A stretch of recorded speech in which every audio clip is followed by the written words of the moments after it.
हर दिन मनीषा के मामले में नई परतें खुल रही हैं। एक मासूम बेटी की हत्या जिसने न केवल उसके परिवार को तोड़ा बल्कि पूरे समाज को झकझोर कर रख दिया। हरियाणा का यह नर्सिंग कॉलेज अब सिर्फ शिक्षा का केंद्र नहीं रहा बल्कि एक संगठित साजिश और भयावह अपराध का प्रतीक बन गया। 15 दिनों से केंद्रीय अन्वेषण संस्थान यानी सीबीआई लगातार सबूत इकट्ठा कर रही है। हर गवाह से पूछताछ हुई, हर कैमरे और कॉल रिकॉर्ड का विश्लेषण किया गया। जो खुलासे सामने आए हैं वे चौंकाने वाले हैं और सवाल उठाते हैं, क्या अब सच उजागर हो गया है? क्या दोषियों को पकड़ लिया गया है?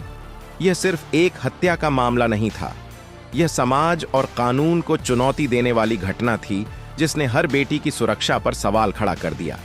इस रिपोर्ट में जानिए पूरी जांच की कहानी, कैसे मनीषा की न्याय की लड़ाई ने समाज को झकझोर दिया और कैसे अंततः सत्य की जीत हुई। जस्टिस फॉर मनीषा यह सिर्फ एक हत्या का मामला नहीं था, यह अपराध इतना भयावह था कि सिर्फ हरियाणा ही नहीं पूरे देश को झकझोर कर रख दिया। जब मासूम मनीषा का शरीर मिला, दृश्य इतना दर्दनाक और भयानक था कि वहां मौजूद हर शख्स का दिल दहल गया। पुलिसकर्मी भी स्तब्ध रह गए। आसपास खड़े लोगों के चेहरे पर साफ भाव उभर रहे थे, गहरा भय या उबलता गुस्सा। लोग दो तरह का असर महसूस कर रहे थे, एक में सहमी हुई शोक की लहर और दूसरे में न्याय की मांग की आग। प्रारंभिक पोस्टमार्टम रिपोर्ट ने मामले की दिशा बदल दी। जिस घटना को लोग शुरू से ही निर्मम और चौंकाने वाला मान रहे थे, उस पर सघन शंका उठी। स्थानीय पुलिस ने इसे आत्महत्या बताने की कोशिश की, जिससे जनता का आक्रोश बढ़ गया।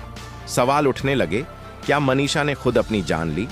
अफवाहों और विवादों ने मामला और जटिल बना दिया। गांव और शहर में नाराजगी इतनी बढ़ गई कि मामला स्थानीय पुलिस की पहुंच से बाहर लगने लगा। बढ़ते दबाव के चलते मामला उच्चतम स्तर पर गया और सीबीआई को सौंपा गया। सीबीआई ने अपनी जांच शुरू की और हर नाजुक संकेत को जोड़ना शुरू कर दिया। टीम का दृष्टिकोण स्पष्ट था, अपराध चाहे कितना ही सूझबूझ से क्यों न किया गया हो, सच्चाई सामने आएगी। शुरू से ही लोगों की निगाहें नर्सिंग कॉलेज पर टिकी थीं। मनीषा की मौत महज दुर्घटना नहीं थी, इसके पीछे गहरा और संगठित रहस्य था। सोशल मीडिया और स्थानीय चर्चाओं में कॉलेज को लेकर अटकलें तेज हो गईं। सीबीआई ने कॉलेज के स्टाफ, सुरक्षा, प्रशासन और उस रात परिसर में मौजूद हर शख्स से पूछताछ शुरू की। हर कोने में छिपी जानकारी को खोजना प्राथमिकता थी।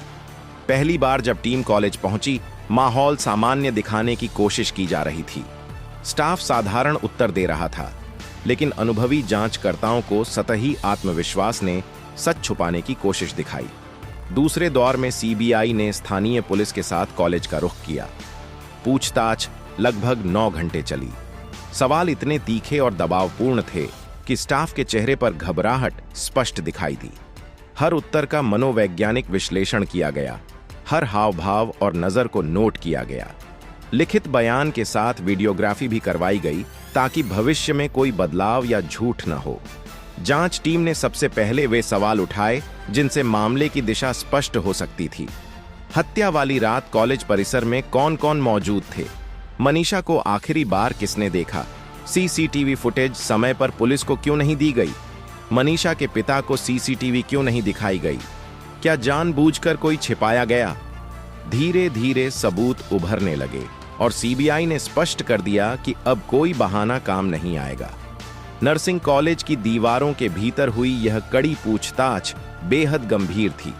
टीम ने साफ कर दिया कि अब छिपाने की गुंजाइश नहीं है। परिसर का माहौल तनावपूर्ण और भयावह हो गया। स्टाफ और प्रशासन को समझना मुश्किल हो गया कि अब कोई झूठ काम नहीं आएगा। हत्या वाली रात कॉलेज में कौन कौन मौजूद थे? किन कमरों के दरवाजे बंद थे और ऐसा क्यों किया गया? क्या निशा को किसी बहाने से बुलाया गया था? प्रशासन के जवाब उलझे हुए और अस्थिर थे। यह स्पष्ट हो गया कि कुछ तथ्य जानबूझकर छिपाए जा रहे थे। इसके बाद 3 सुरक्षा गार्डों से पूछताछ की गई, जिनके बारे में मनीषा के पिता पहले ही शंका जता चुके थे। बताया गया था कि घटना वाली रात वे गार्ड नशे में थे। सीबीआई ने उन्हें अलग अलग कक्षों में बैठाकर घंटों पूछताछ की। उनके बयान न केवल लिखित रूप में दर्ज किए गए, बल्कि हर शब्द कैमरे में कैद किया गया। जांच टीम का उद्देश्य स्पष्ट था। भविष्य में कोई सच छिपाने की कोशिश करे तो यही रिकॉर्ड सबसे बड़ा सबूत साबित होगा। कई बार पूछताछ के दौरान गार्डों के बयान एक दूसरे से टकराए, जिससे एजेंसी का संदेह और मजबूत हुआ। अब यह साफ हो गया कि मामला सिर्फ व्यक्तिगत विवाद नहीं, बल्कि संगठित साजिश का हिस्सा था। सीबीआई की जांच और अधिक तकनीकी और साक्ष्य आधारित हो गई। एजेंसी ने मनीषा के मोबाइल डेटा का विस्तार से विश्लेषण किया। पिछले दिनों की कॉल डिटेल्स, संदेश और लोकेशन हिस्ट्री से पता चला कि हत्या से कुछ घंटे पहले मनीषा जिन लोगों से संपर्क में थी, उनमें कई सीधे कॉलेज से जुड़े थे। फोन की लोकेशन से संकेत मिले कि घटना वाली रात मनीषा परिसर और उसके आसपास ही थी। सीबीआई ने मोबाइल डेटा के साथ साथ सीसीटीवी फुटेज का भी विस्तार से अवलोकन किया। शुरुआती दिनों में फुटेज समय पर उपलब्ध न कराने से कई प्रश्न खड़े हुए थे। जब फुटेज एकत्र किए गए तो कई विसंगतियां सामने आईं। कुछ क्लिप गायब थीं, कुछ के टाइम स्टैंप असामान्य थे और कुछ कैमरों की कवरेज में अंतर था। इन तकनीकी अस्पष्टताओं ने संकेत दिया कि फुटेज में छेड़छाड़ की गई हो सकती है। मेडिकल पहलू ने भी जांच को निर्णायक मोड़ दिया। मनीषा का प्रारंभिक पोस्टमार्टम स्थानीय अस्पताल में हुआ था, लेकिन रिपोर्ट में कई प्रश्न अनुत्तरित थे। सैंपल दिल्ली के प्रतिष्ठित संस्थान भेजे गए, जहां रिपोर्ट ने स्पष्ट किया कि मौत का कारण गला दबाना था और शरीर पर संघर्ष के निशान थे। यह प्रमाण दर्शा रहे थे कि यह आत्महत्या नहीं, बल्कि संगठित हत्या थी। सीबीआई ने अब जांच का दायरा बढ़ाया, केवल कॉलेज के लोगों तक सीमित नहीं रहकर बाहरी सहयोगियों, प्रभावशाली व्यक्तियों और संभावित राजनीतिक कनेक्शनों की भी तहकीकात शुरू की। बैंकिंग लेन देन, वित्तीय रिकॉर्ड और संदिग्धों के संपर्कों की जांच में कई संदिग्धों का कॉल डेटा और प्रभावशाली परिवार तक संबंध दिखा। जब यह जानकारी सार्वजनिक हुई तो मामले पर राजनीतिक दबाव बढ़ा और राष्ट्रीय ध्यान भी केंद्रित हुआ। सोशल मीडिया और अदालत के बाहर प्रदर्शन शुरू हो गए और जस्टिस फॉर मनीषा का नारा हर जगह गूंजा। जनता का यह दबाव जांच के लिए नैतिक समर्थन बन गया और एजेंसी को आवश्यक राजनीतिक हिम्मत भी मिली। जैसे जैसे सबूत सामने आते गए, गिरफ्तारी की प्रक्रिया तेज हुई। सबसे पहले कॉलेज से जुड़ा एक बड़ा कर्मचारी हिरासत में लिया गया। रिमांड के दौरान पूछताछ में उसने कई अपराध स्वीकार किए। उसने माना कि मनीषा को बहाने से बुलाया गया और कुछ लोगों ने उसकी हत्या की साजिश रची। उसने यह भी बताया कि घटना के बाद साक्ष्य छुपाए गए, सीसीटीवी फुटेज, पुलिस को भ्रामक जानकारी और पोस्टमार्टम रिपोर्ट प्रभावित करने की कोशिश। इस आरोपी के बयानों ने केस की दिशा पूरी तरह बदल दी और कई नई कड़ियां खोल दी। जांच टीम ने तुरंत अन्य संभावित संदिग्धों के नामों का पता लगाना शुरू कर दिया। कुछ सप्ताह की जांच पड़ताल के बाद दूसरी गिरफ्तारी हुई।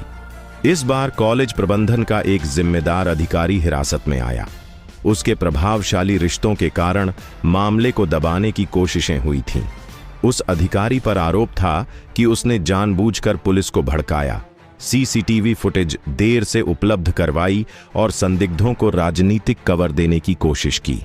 इस गिरफ्तारी ने साफ कर दिया कि मामला केवल व्यक्तिगत विवाद नहीं था, बल्कि वहां व्यवस्था स्तर पर मिलीभगत भी थी। जैसे जैसे कानूनी प्रक्रिया आगे बढ़ी, सीबीआई ने कोर्ट में विस्तृत चार्जशीट दाखिल की। चार्जशीट लगभग 500 पन्नों की थी, जिसमें कॉल रिकॉर्ड, सीसीटीवी फुटेज का विश्लेषण, मेडिकल रिपोर्ट, गार्ड और स्टाफ के बयान और तकनीकी साक्ष्य सम्मिलित थे। दस्तावेजों में स्पष्ट लिखा गया कि मनीषा की मृत्यु आत्महत्या नहीं, बल्कि सुनियोजित हत्याकांड थी। इसमें कॉलेज प्रबंधन और कुछ सुरक्षा कर्मियों की मिलीभगत झलकती है। साथ ही कुछ प्रभावशाली व्यक्तियों के नाम भी अप्रत्यक्ष रूप से जुड़े थे। कोर्ट में गवाहों की गवाही ने घटनाक्रम की तस्वीर और स्पष्ट की। कुछ गवाह शुरुआती दिनों में डर और दबाव के कारण चुप रहे, लेकिन जब कोर्ट में उनकी वीडियोग्राफी पेश की गई तो कई टूट गए। कॉल रिकॉर्ड और लोकेशन डेटा ने झूठे दावे और बचाव की कोशिशों को बेनकाब किया। मीडिया कवरेज ने मामले की निगरानी बनाए रखी और न्यायिक प्रक्रिया पर सार्वजनिक दृष्टि बनी रही। अदालत के बाहर जनता का भरोसा बढ़ता गया और लोग न्याय की उम्मीद लेकर खड़े रहे। सबूतों के आधार पर केस आगे बढ़ रहा था और निर्भीक सुनवाई की उम्मीद भी बनी रही। जैसे जैसे सुनवाई हुई, गवाहों को कठघरे में बुलाया गया। सबसे पहले वे सुरक्षा गार्ड पेश हुए, जिनसे पहले कई बार पूछताछ हो चुकी थी। शुरुआत में उन्होंने चुप्पी साधी, लेकिन कोर्ट में पहले की वीडियोग्राफी दिखाए जाने पर वे टूट गए और माना कि घटना वाली रात कॉलेज में मौजूद थे और मनीषा को अंदर जाते देखा। इस स्वीकारोक्ति ने केस को और मजबूत बनाया। स्टाफ के कुछ सदस्य भी गवाही देने आए, जिनमें से कई सच छुपाने की कोशिश कर रहे थे, लेकिन कॉल रिकॉर्ड और लोकेशन डेटा ने झूठ उजागर कर दिया। जितनी गवाहियां सामने आईं, उतना ही स्पष्ट हुआ कि यह हत्या गहरी और सुनियोजित थी। अदालत को समझ में आने लगा कि यह सिर्फ एक छात्रा की मौत का मामला नहीं, बल्कि संगठित साजिश है। इस बीच जनता और मीडिया का दबाव लगातार बना रहा। हर सुनवाई पर अदालत के बाहर बड़ी भीड़ जमा होती। लोग हाथों में तख्तियां लेकर खड़े रहते, जिन पर लिखा होता justice for Manisha. Media channels हर सुनवाई को लाइव कवर करते और अखबारों की सुर्खियों में यही विषय छाया रहता। इतना दबाव बना कि स्थानीय प्रशासन और पुलिस, जो पहले लापरवाही दिखा रहे थे, अब खुलकर सीबीआई की मदद करने लगे। अधिकारियों पर सवाल उठने लगे, जिन्होंने शुरुआत में मामले को दबाने की कोशिश की थी। ग्रामीणों में माहौल बदल गया था। लोग कहते थे कि फैसला अब कुछ ही कदम दूर है। महीनों तक चली सुनवाई और गवाहों की गवाही के बाद अंततः अदालत ने अंतिम बहस सुनी। माहौल गंभीर था। सीबीआई ने सबूतों का अंबार खड़ा किया। Call record, CCTV footage, medical report और गवाहों की स्वीकारोक्तियां।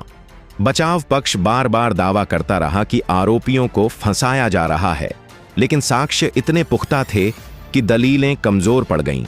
सीबीआई ने अदालत को स्पष्ट कहा कि यह मामला सिर्फ एक हत्या का नहीं, बल्कि समाज और कानून को चुनौती देने वाली संगठित साजिश का है। दोषियों को कड़ी सजा दी जानी चाहिए।